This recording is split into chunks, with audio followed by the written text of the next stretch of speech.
샬롬! 안녕하십니까? 사랑하는 성도 여러분, 오늘부터 4주 동안 우리 바이블 컬리지를 통해서요, 다니엘서를 통해 보는 중간사 강의를 맡은 임승영 목사입니다. 4주 동안 또 이 시간들을 함께 보낼 것을 생각하니까요, 한편으로는 굉장히 부담이 되기도 하지만요, 또 한편으로는 기대가 됩니다. 제가 작년에 가스펠 프로젝트를 8주 동안 진행하고 하면서요, 굉장히 많이 공부를 했던 기억이 납니다. 저 개인적으로도 많이 공부를 했고요. 많이 배우기도 했고요. 그 시간을 통해서 성도님들에게도 유익이 되셨을지 모르겠지만 저 개인적으로는 굉장히 많은 유익이 되었던 시간이었습니다. 마찬가지로 이 중간사를 다니엘서를 보면서 다시 한번 제가 공부를 하면서요. 또 성도님들에게 조금 더 쉽게 어떻게 더 이 중간사에 대한 이야기들을 더 자세하게 말씀드릴 수 있을까를 함께 연구해 보고요. 또 고민해보고 하는 시간을 가지려고 합니다. 사실 제가 이 청년들과 이 다니엘서 강의를요, 우리 한 16시간 그 정도 했거든요. 근데 이것을 또 2시간으로 함축하고 또 압축하자면 쉽지는 않겠지만 제가 최대한 쉽게 여러분들에게 설명해 드릴 테니까요. 우리 함께 힘을 가지고요. 이 더운 여름에 다니엘서 다시 한번 우리가 공부한다. 또한 다니엘서를 통해서 중간사를 한번 좀 정리한다. 라는 개념으로 접근해 보시면 어떨까 싶습니다. 시작하기 전에 제가 기도하고 시작하도록 하겠습니다. 사랑하는 하나님, 오늘 우리에게 이 시간과 이 장소와 이 마음을 허락하여 주셔서 다니엘서를 공부할 수 있도록 우리에게 은혜를 주셔서 감사드립니다. 특별히 우리가 다니엘서를 통해서 중간사라고 불리는 그 시간의 역사를 함께 보고자 합니다. 단순히 어떤 세계의 역사를 보는 것이 아니라 하나님께서 그 시간 가운데에 어떠한 일을 행하셨는지를 우리가 함께 바라보며 하나님의 일하심을 우리가 신뢰하며 따라갈 수 있는 귀한 시간 되게 하여 주시옵소서. 성도님들의 마음 문을 열어주시고 특별히 무더운 날씨 가운데에 건강을 지켜주시며 이제 시작되는 이 4주의 시간 동안 하나님께서 하늘의 문을 여셔서 하늘의 지혜를 날마다 부어 주시옵소서. 그래서 이 말씀을 깨달았을 때 하나님과 더욱더 친밀한 그러한 삶을 살아갈 수 있도록 은혜를 베풀어 주시옵소서. 늘 우리에게 좋은 길로 인도하실 것을 믿고 감사드리며 사랑하는 우리 구주 예수 그리스도 이름으로 기도드립니다. 아멘. 다시 한번 인사드리겠습니다. 다니엘서를 통해서 보는 중간사를 강의를 맡은 임승영 목사입니다. 4주 동안 우리가 함께 힘을 다해서 함께 보고자 합니다. 특별히 들어가며를 함께 보시면 좋겠는데요. 중간사란 문자 그대로 구약과 신약 사이의 역사를 의미합니다. 보통은 말라기 선지자를 기준으로 구약의 끝이라고 이야기하고요. 마태복음을 시작하여서 신약이라고 말합니다. 그래서 그 기간, 즉 약 400년의 시간을 침묵기 혹은 중간기라고도 말하는데요. 우리가 이 시기에 대해서 알아야 하는 이유는 신약 성경의 배경이 되는 사건들과 역사를 정리함으로 보다 깊은 성경에 대한 이해를 갖기 위함입니다. 성도님들 중간사에 대한 이야기들을 많이 들어보셨겠지요. 중간사는 어떤 것이다, 중간기는 어떤 것이다 라는 것을 많이 들어보셨을 것입니다. 요즘은 중간사라는 얘기가 조금 쉽게 들을 수 있는데요. 예전에는 중간사라는 말보다요 침묵기라는 말로 더 많이 쓰였던 것 같습니다. 그래서 궁금한 것은 이것이에요. 왜 침묵기라고 하냐는 거예요. 왜 이 시간, 왜 이 400년의 시간을 과연 침묵기라고 부르는가라는 것이었어요. 구약과 신약 사이를요, 중간기라고도 부르지만요, 많은 곳에서 침묵기라고도 부릅니다. 침묵이라고 하는 것은요, 말 그대로 그 말을 멈추었다라는 것을 이야기하는데 이 뜻이 과연 무엇일까요? 그리고 어떤 말이 멈췄기에 우리는 이 시기를 침묵기라고 부를까요? 정답은 바로 하나님의 말씀이 멈췄다라는 것입니다. 말라기 선지자를 끝으로요, 하나님께서는요, 더 이상 이스라엘 백성에게 말씀하시지 않았습니다. 당시에는요, 수많은 유명한 사람들이 있었어요. 당시에는요, 수많은 사람들이요, 그 앞에서 모여서 하나님의 이름을 불렀습니다. 제사도 드려졌고요, 제사장도 있었고요, 대제사장도 있었고요. 그런데 하나님께서는 말씀하지 않으세요. 하나님은 그 한마디도 백성들에게 나타나서 말씀하지 않으세요. 선지자를 부르지 않으세요. 선지자를 세우지 않으세요. 그래서 우리는 이 시기를 침묵기라고 부릅니다. 제가 지금 두 가지 개념을 설명해 드릴 테니까요. 한번 잘 정리해 놓으십시오. 그러면 굉장히 많은 도움이 될 것입니다. 자, 하나님을 등을 지고요. 하나님을 등지고 나와서요. 사람들에게 말하는 사람이 있습니다. 하나님을 등지고 나와서 사람들에게 말하는 사람이 있어요. 그 사람을 우리는 선지자라고 말합니다. 그러니까 선지자의 역할은 무엇이냐면 하나님을 등지고 하나님께서 그의 백성에게 하셔야 될 얘기를요. 선지자가 대신하는 역할을 합니다. 그러니까 선지자의 역할은 하나님의 입의 역할을 하는 것입니다.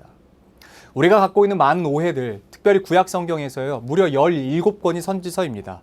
그 선지서를 보면서 우리가 갖고 있는 오해가 무엇이냐면 하나님께서 그 예언을 맡기셨고 예언을 주셨는데 그 예언은 단순히 미래에 대한 예언이라고 생각하는 것이에요.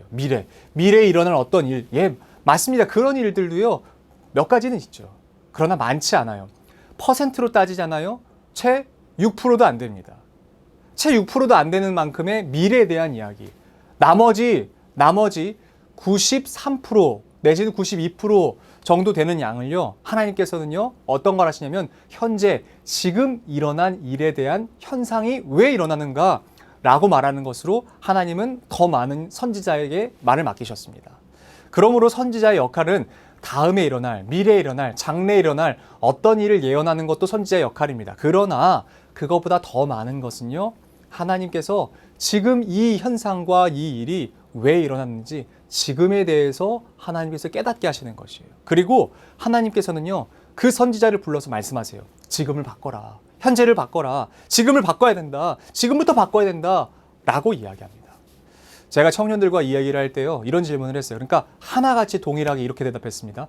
여러분 다이어트는 언제부터죠? 라고 했더니요. 어떻게 대답했는지 아세요? 내일이요. 라고 얘기했습니다. 여러분 다이어트는 늘상 우리가 내일부터 하는 거래요. 근데 그거 아세요? 내일부터 하면 우리 몸은 안 바뀝니다. 우리 몸은 안 바뀌어요. 여러분 현재 지금의 나는요. 과거의 결과입니다. 현재 지금 나는 과거의 결과가 지금의 모습이에요. 그래서 지금의 우리의 모습은 우리가 바꿀 수 없습니다. 지금 내가 처해진 상황은요. 내가 지금 스스로 바꿀 수가 없어요. 왜냐하면 과거부터 켜켜이 쌓여왔던 일들이 쌓여서요. 그 결과가 지금의 내 상황이기 때문에 그래요. 그 얘기는 무엇인 줄 아시겠어요? 하나님께서 그리고 왜 선지자들에게 지금을 바꿔라 라고 말씀하시는 줄 아시겠어요? 지금을 바꾸면요. 미래가 바뀌기 때문에 그렇습니다. 지금을 바꾸면요. 지금 당장 우리가 우리의 삶에서 바꿀 수는 없지만요. 미래가 바뀌기 때문에 그래요. 그래서 늘 이야기하죠. 다이어트는 지금부터다. 왠지 아시겠어요? 지금부터 해야 다음이 바뀌기 때문에 그래요. 우리의 상황에서, 우리의 현재에서 지금의 내 모습을 바꿔야 내 미래가 바뀌기 때문에 그래요. 그래서 하나님께서 선지자를 불러서요. 지금 이 일이 왜 일어났는지, 지금 이 일을 어떻게 해야 되는지, 앞으로 어떻게 해야 되는지를 이야기하십니다. 그래서 수많은 선지서, 특별히 그 17권의 선지서 가운데에서 하나님께서 이스라엘 백성들에게 동일하게 외치시는 말씀 무엇인 줄 아세요? 돌아오라. 지금 돌아오라 라고 말씀하세요. 지금 돌아오라 라고 말씀하시는 거예요. 지금 돌이키라 라고 말씀하십니다. 왜냐하면 지금 돌이키잖아요. 그럼 우리의 미래가 바뀌기 때문에 그렇습니다. 이스라엘 백성들이 지금 돌이키잖아요. 그럼 미래가 바뀌기 때문에 그렇습니다. 하나님께서 선지자에게 맡기신 것은 지금에 대한 일들이 훨씬 많습니다. 그런데 그 하나님께서 말라기 선지자를 끝으로 그 입을 닫으셨어요. 더 이상 말씀하지 않으시기로 결정하셨어요. 그리고 더 이상 말씀하지 않으세요. 그리고 나서 언제 말씀하시는 줄 아세요? 400년의 그 침묵기가 언제 깨지는 줄 아세요? 여호와의 말씀이 임하여서 말씀하시는 것이 세례 요한에 이르러서 하나님의 그 침묵이 깨집니다. 하나님의 그 말씀하시지 않던 상황이 다시 이제 말씀하시는 상황으로 바뀝니다. 그러므로 더 자세하게는 신약이 언제부터 시작되냐면요. 세례 요한 이후부터가 신약입니다. 단순히 마태복음부터가 신약입니다 라고 보는 경우도 있지만요. 그것보다 더 자세하게 보시기 위해서는 세례 요한 이후부터가 신약에 대한 이야기들로 기록되는 것이에요. 세례 요한까지는 구약으로 보는 것이 맞습니다. 세례 요한까지는요. 하나님께서 여태까지 하셨던 이야기들을 총 정리하셔서 이제 앞으로 새 역사를 하시는 그 기점이 되기 때문에 그렇습니다. 여러분 오늘 우리가 함께 보는 말씀 중에서 특별히 저희가 이 4주 동안 봐야 되는 얘기 중에서요. 이런 질문이 생길 거예요. 왜 다니엘서를 봐야 되나? 중간사를 보기 위해서 왜 다니엘서를 봐야 됩니까? 라는 질문이 생기실지 모르겠습니다. 그 대답은요, 제가 이렇게 적어놨는데요. 여러분, 중간사를 보는 관점은요, 몇 가지가 있습니다. 그 중에서 우리는 남유다의 멸망으로부터 시작하여서요, 하나님의 그 언약이 성취되는 과정을 통해서 우리가 볼 수 있는 그 다니엘서를 통해 중간사를 살펴보는 새로운 관점으로 접근하고 싶은 것이에요. 하나님의 그 보이지 않는 손에 집중하면서요, 이 과정을 함께 살펴보고 싶습니다. 그런데 여러분, 제가 미리 말씀드릴게요. 요즘 이렇게 이야기합니다. 신박한 표현, 새로운 이야기, 놀라운 이야기, 그런 얘기는 단 하나도 없습니다. 그런 얘기를 기대하셨을지 모르겠지만 그런 얘기는 단 하나도 없어요. 한 번도 들어보시지 못했을 법한 어떤 놀라운 복음, 그런 건 없습니다. 언제든 들어봤을 법한 얘기들을요, 그냥 접근하면서 말씀드릴 거예요. 근데 여러분, 우리가 집중하는 것을 좀 바꿨으면 좋겠어요. 어디로 바꿨으면 좋겠냐면 하나님의 그 보이지 않는 손에 집중했으면 좋겠습니다.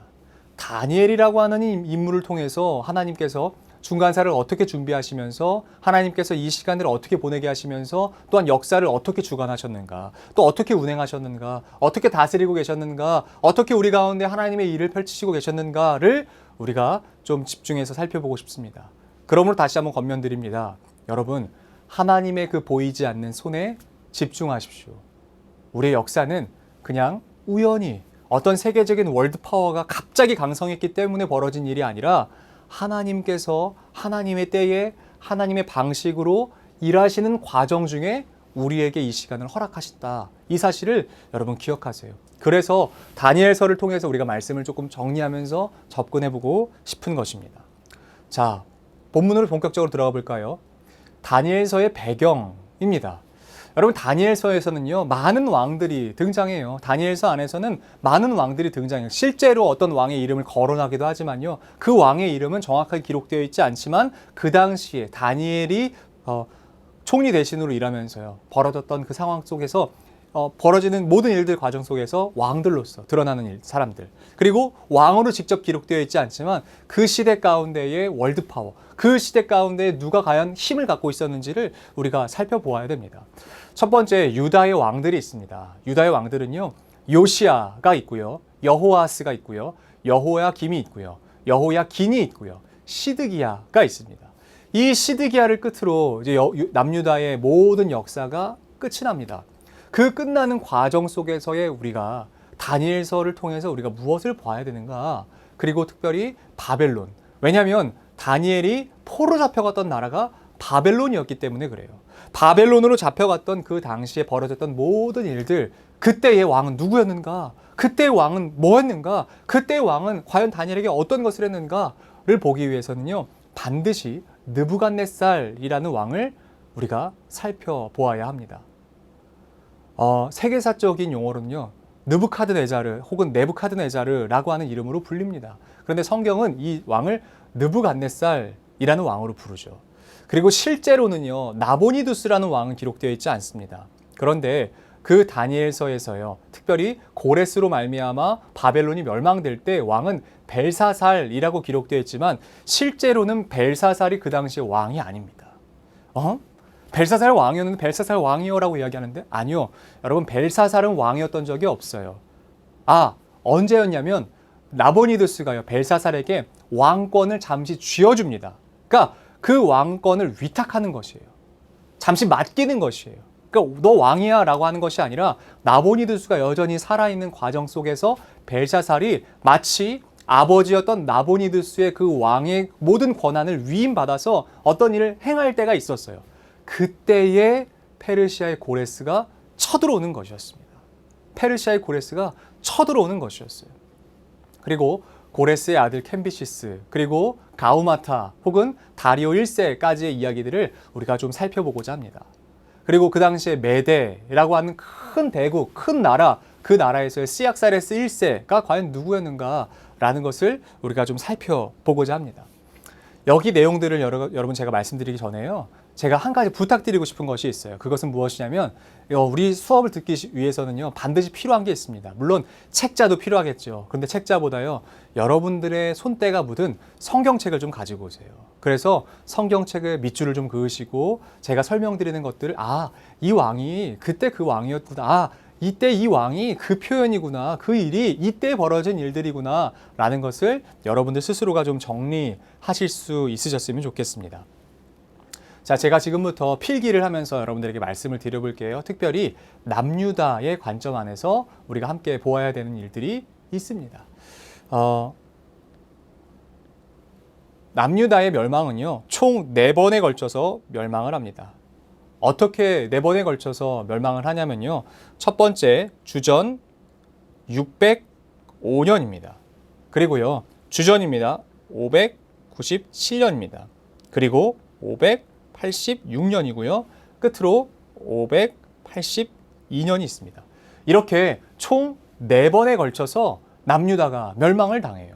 그런데 이때에 어떤 일들이 어떻게 벌어졌는가, 그리고 여기서 우리가 주목해야 하는 그 시점은 언제가 있는가라는 것을 봐야 되는데, 우리가 가장 유심히 보아야 되는 것은 이 586년입니다. 세 번째. 그런데 다니엘서를 이해하시기 위해서는 그보다 먼저 이 605년에 대한 이야기들을 살펴보셔야만 합니다.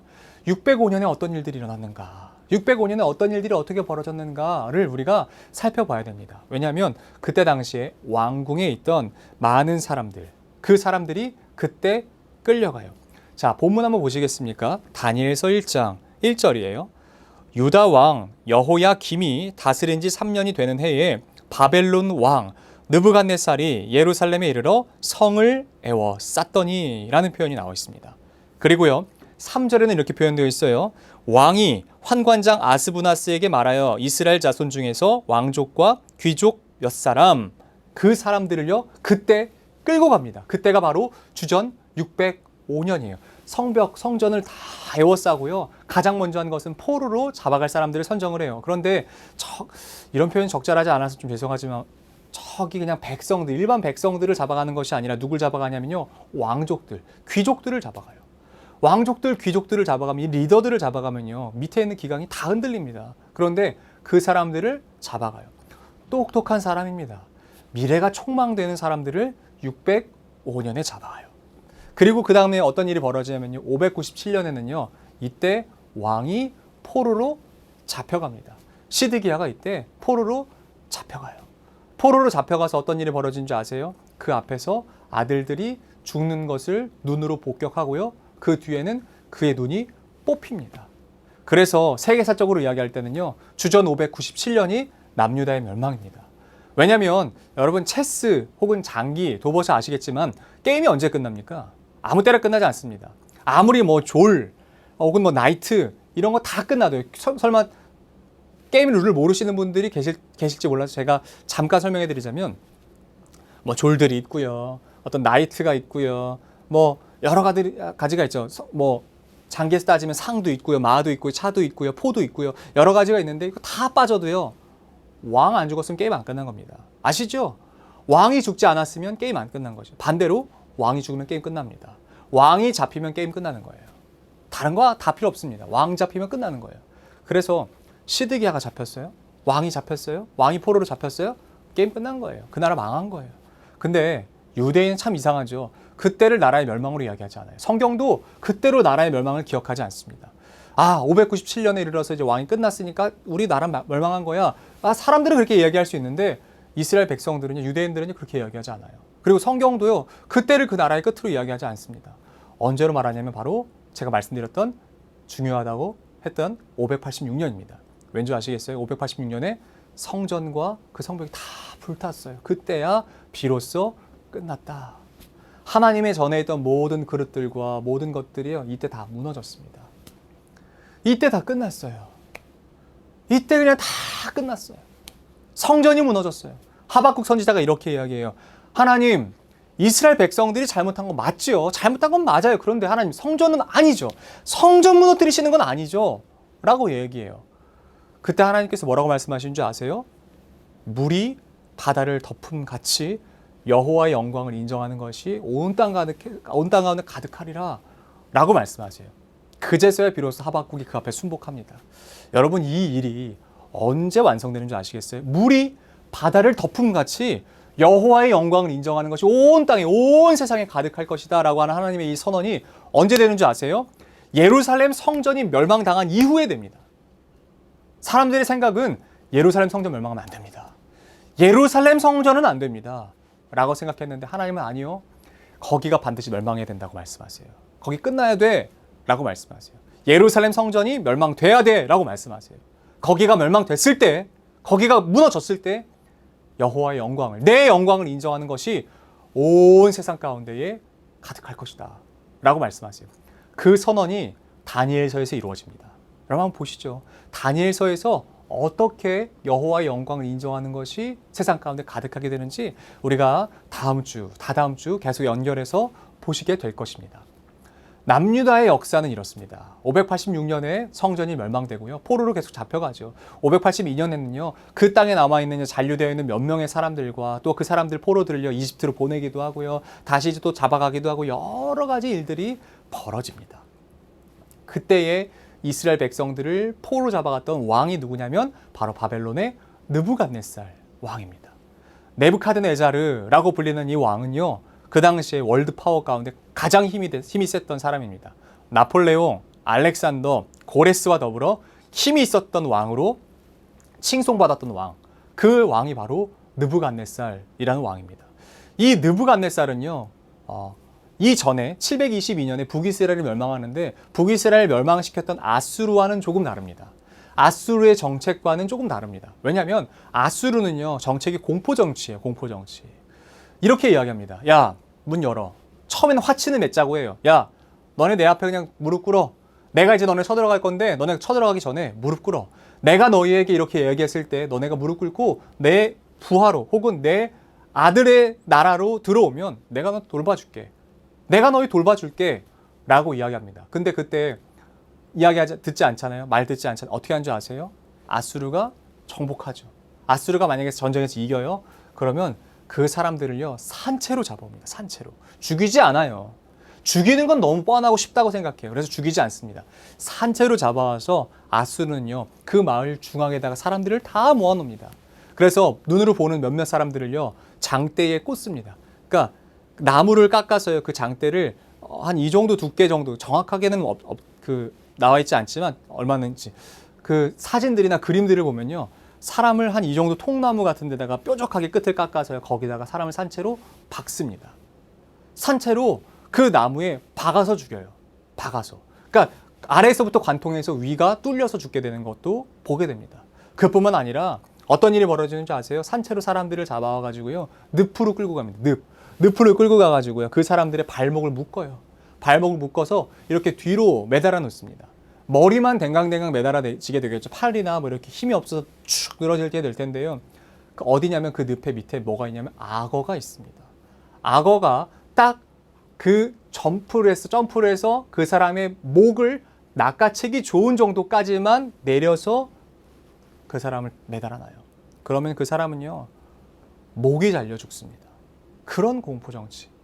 또 한 가지는 이게 가장 끔찍하다고 생각하는데 산채로 사람들을 잡아오잖아요. 그리고 나서 어떻게 하는지 아세요? 문헌에 그대로 기록되어 있으니까요. 사람의 발 뒤꿈치, 아킬레스건 쪽을요. 칼로 이렇게 쓱 도려낸다라고 이야기를 해요.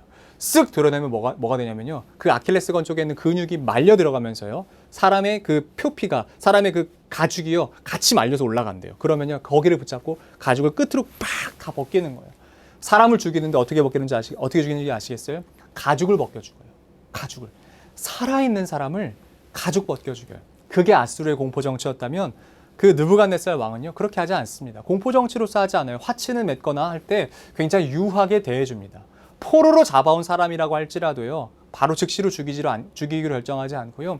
그 사람들을 어느 정도는 돌보게 합니다. 그리고 바벨론으로 포로 잡혀갔던 사람들의 생활을 70년 동안 생활을 보면요. 거기서 열심히 살면 집도 얻을 수 있었습니다. 내가 원하는 어떤 것을 경제적으로 누릴 수도 있었습니다. 포로긴 포로인데요. 어느 정도의 자유가 허락된 포로 같았어요. 그게 느부갓네살이 당시 사람들에게 펼쳤던 정책의 방식입니다. 그런데 이 느부갓네살이 왕으로서 이 남유다를 정복하고요 하고 나서 포로로 잡아갔는데 그 중에 누구를 잡아갔냐면 바로 우리가 계속해서 보고 있는 다니엘을 잡아갑니다. 이 다니엘을 잡아가서 어떤 일을 하느냐 이것은 이제 본문에 들어가서 조금 더 자세하게 볼 것입니다. 두 번째는 나보니두스라는 왕이에요. 이 왕은 근데 정체는 별로 관심이 없었던 것 같습니다. 어떻게 이제 통치하고 이러는 것에는 별로 관심이 없고요. 종교에 빠져 있었다고 해요. 당시에 어떤 종교냐, 어떤 종교냐라고 물어보면요. 자세하게는 어떤 종교다라고 말하고 있지 않지만요. 그 종교에 대해서 우리가 여러 가지로 살펴볼 수 있는데 특별히 달신이었다라는 것 한 가지는 확실합니다. 달신을 경배하고 숭배하기에 나보니두스가 굉장히 열심이었던 것 같아요. 그래서 그 집무실에 있는 시간보다요. 신전에 있는 시간이 훨씬 많았대요. 그리고 그 신전을 예배하기 위해서 자리를 비웠고 그 자리를 비웠을 때에 왕궁을 지키게 하기 위해서 세워놨던 왕이 바로 그의 아들이었던 벨사살이었습니다. 여러분 그 사건 기억하실지 모르겠어요. 벨사살 왕이 다니엘을 높입니다. 다니엘을 높일 때 그렇게 이야기해요.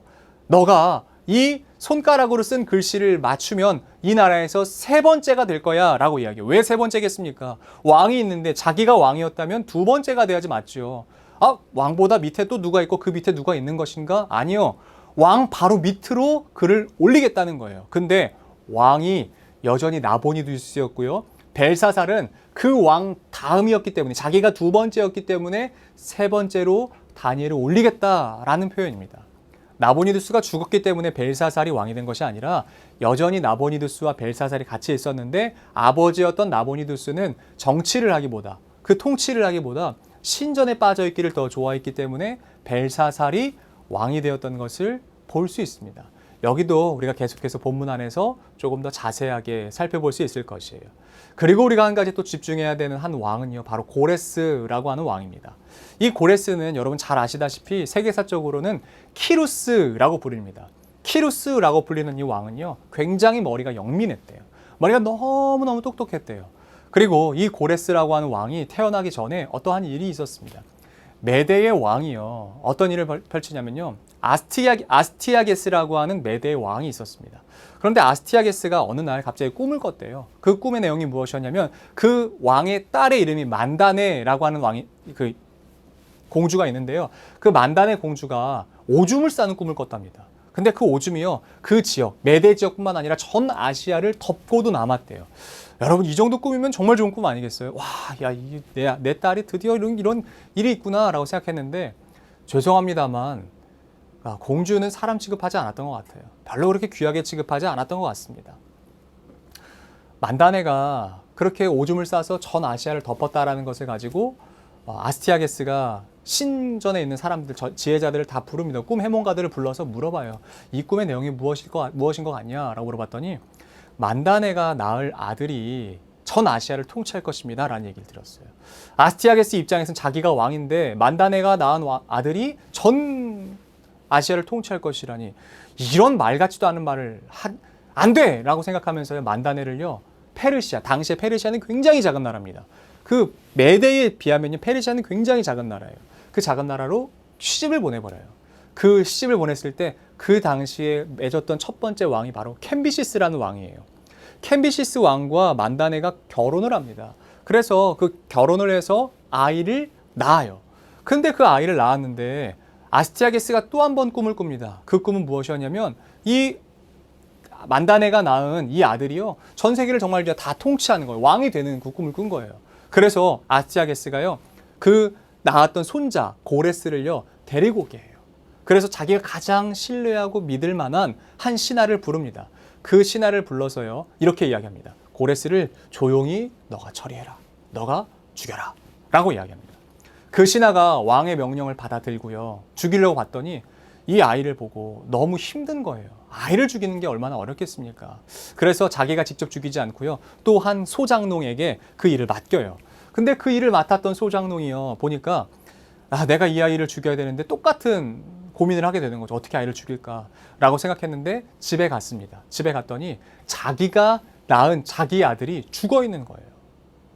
신생아였던 그 아들이 죽어 있는 거예요. 그리고 그 부인이 슬피 울다가 그 남편의 품을 봤더니 아이가 안겨 있어요. 그러면서 이렇게 이야기하는 거예요. 그 아이 우리가 키웁시다. 어차피 죽여야 되면은 이 아이를 묻고, 우리 진짜 아들을 묻고 그 데리고 온 그 아들을 마치 우리 아이인 것처럼 키웁시다 라고 해서 키웠대요. 한 10년 정도 키웠는데 피는 속일 수 없었는지 이 고레스라고 하는 이 친구가 어릴 때부터 친구들이랑 놀이를 하면 왕놀이를 자주 했는데 왕의 역할을 굉장히 자주 했다라고 이야기합니다.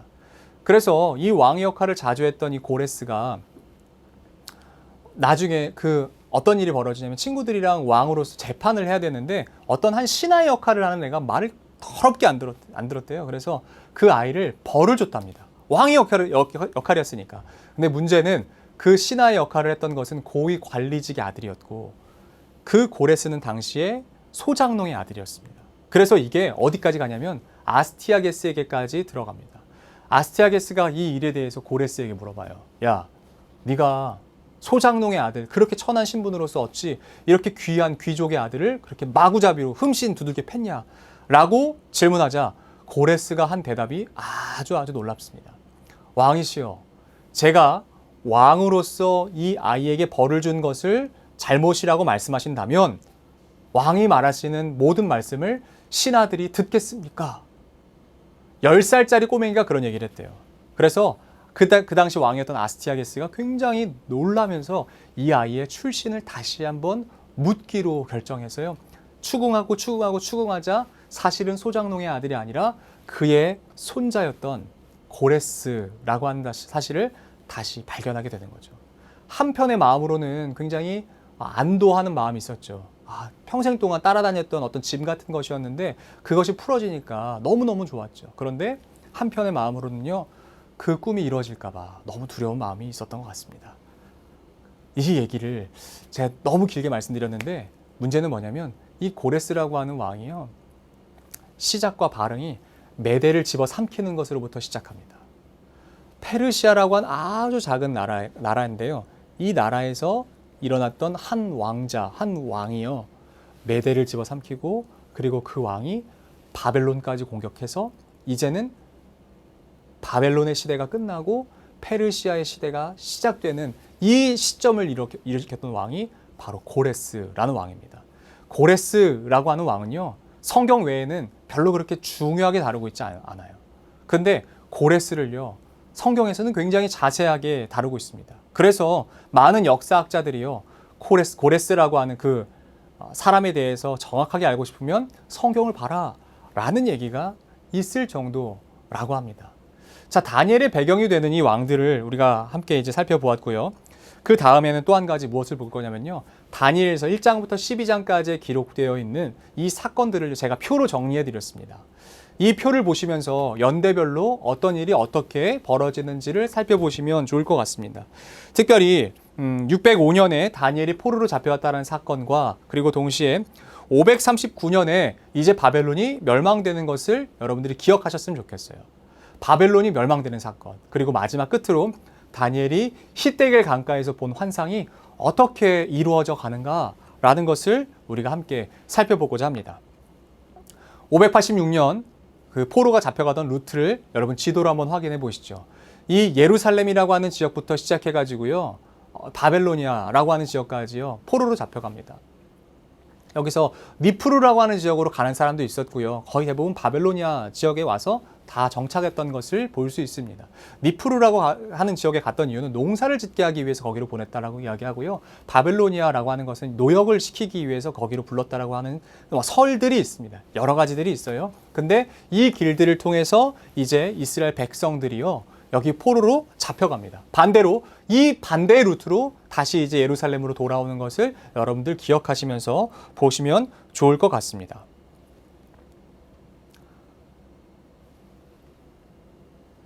여러분 다니엘서를 보시면서 한 단어에 대해서 여러분 밑줄을 그으실 수 있으시면 계속해서 밑줄을 그어보세요.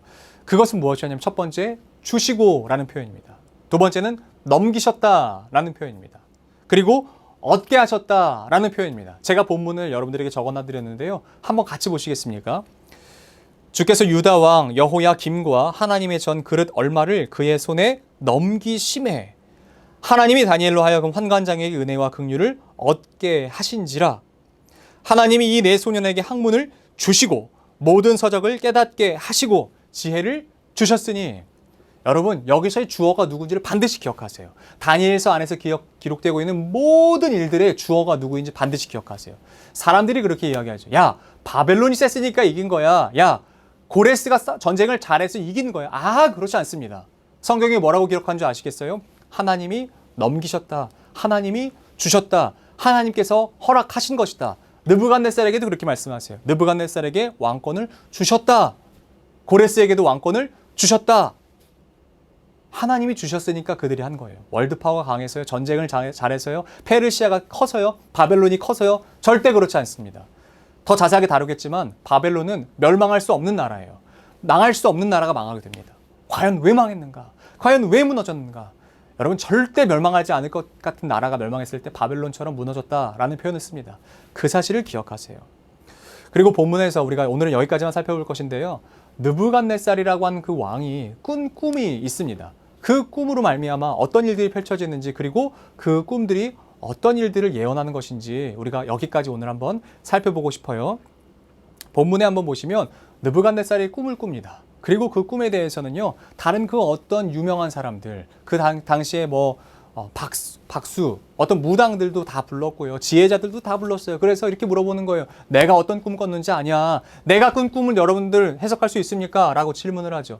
근데 그 누구도 해석할 수 없었어요. 그 누구도 그 얘기에 대답할 수 없었어요. 왜냐하면 최소한 꿈에 대한 해석을 물으려면 어떤 꿈 꿨는지는 얘기해줘야죠. 근데 느부갓네살이 생각하기에 내가 꾼 꿈을 얘기해주면 이 사람들이 꾸며낼 거라고 생각했어요. 자기들이 머리를 쓸 거라고 생각했어요. 그래서 이 사람들이 정말로 효험하고 정말 능력 있는 사람들이라고 한다면 내가 꾼 꿈조차도 다 알아낼 것이다 라고 하는 생각을 했기 때문에 아무에게도 꿈에 대한 내용을 이야기하지 않았어요. 그러자 그 당시에 있었던 모든 지혜자들이 다 꿈을 맞추지 못합니다. 당시에 다니엘이 605년에 포로로 잡혀가서요. 반드시 4가지 학문을 공부해야 됩니다. 첫 번째는 점성술이에요. 점치는 방법. 두 번째는 언어이죠. 세 번째는 문화입니다. 문화.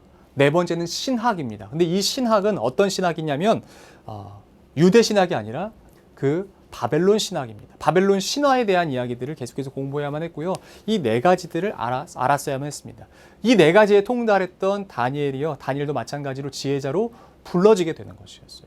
근데 다니엘이 이 4가지, 특별히 점성술이나 바벨론 신학으로서 그 느부갓네살의 꿈을 해석해 준 것이 아닙니다. 하나님께 기도하고 하나님께 묻고 하나님께 구하자 하나님께서 그 꿈을 알려주세요. 그러니까 다니엘은 자기 뜻대로 행한 것이 아니에요. 세상이 말하는 지혜대로 행하지 않았어요. 하나님께 묻고 하나님께 구하자 하나님께서 그렇게 그에게 지혜를 부어주십니다. 그 꿈의 내용을 한번 같이 보시겠습니까? 그 우상의 머리는 순금이요, 가슴과 2 팔은 은이요, 배와 널쩍다리는 노시요, 그 종아리는 쇠요, 그 발은 얼마는 쇠요, 얼마는 진흙이었나이다. 또 왕이 보신즉 손대지 아니한 돌이 나와서 신상의 쇠와 진흙의 발을 쳐서 부서뜨림에 그때의 쇠와 진흙과 놋과 은과 금이 다 부서져 여름 타장 마당에 겨같이 되어 바람에 불려 간 곳이 없었고 우상을 친 돌은 태산을 이루어 온 세계에 가득하였나이다. 아멘. 느부갓네살이 꾼 꿈에 대해서 다니엘이 아주 정확하게 이야기해 줍니다. 그리고 그 꿈에 대한 이야기들을 느부갓네살이 들었을 때에 놀라죠. 왜 놀랐냐면 자기가 꾼 꿈이었기 때문에 그래요. 자, 다음 시간에는 제가 어떤 말씀을 드릴 것이냐면 이 꿈이 과연 어떤 이야기들을 이야기하는 것인지, 과연 이 꿈이 어떤 내용인지를 제가 풀어 설명해 드리도록 하겠습니다. 그 전에 한 가지 숙제를 드릴게요. 그 숙제는 무엇이냐면 다음 주까지 다니엘서 1장부터 12장까지입니다. 한번 여러분 정독 한번 해보시겠습니까? 12장이니까요.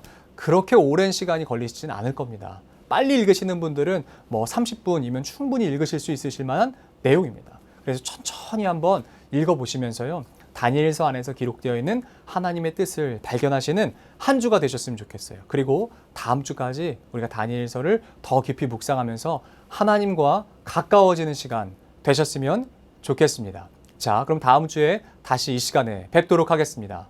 감사합니다.